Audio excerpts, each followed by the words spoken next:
René, Ja, klopt het dat je die eigen spandoek hast? ja. Kist hem even snel litten? Kom maar. Ja, mooi hè? Die poot ook. Aha.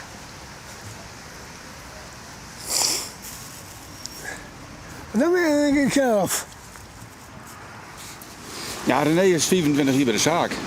Dus maar ja, dat moet je even uitpakken. Hoor. Dus een spandoek en wat slingers en een hele hoop cadeaus zet ik erin. Ja, en de mooi. bak. Ik de bak hebben gewoon.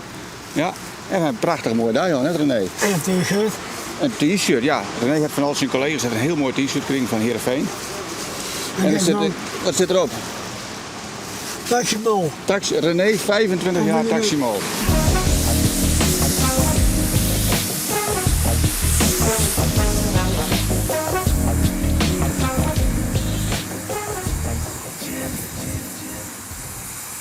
Wij hingen René in de bus naar Squallen. En dan ging ze in Heerenveen naar Squallen. Die draait. Maar in Heid, hè, ja. En die bracht hem altijd in Squallen. En toen dat gebeurd was, zeg maar, toen kwam René aan het thuis zitten. Toen wilde ik geen Squallen meer, maar René hier geen werk. Toen kon je eerst nergens heen. Kijk, nou. En toen had mijn Heid die had er achteraan geweest. En die had gezorgd dat René hier in de weken op vreeds aan het werk kwam. Maar dat is altijd zo gebeurd. Hé Rikje, goedemiddag mevrouw. Was eens meer aan mee. Ja, natuurlijk. Mooi hè? Ja. Even kijken. Lekker proberen.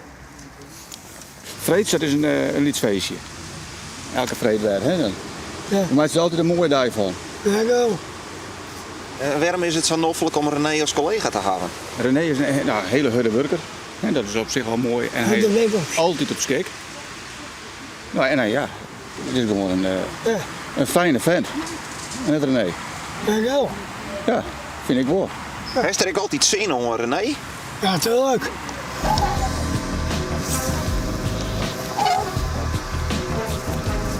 Kijk hè? Concentratie, hè?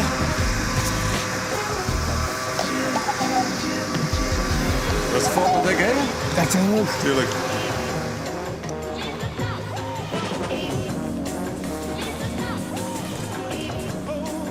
Maar René zit dus nu 24 jaar bij hem.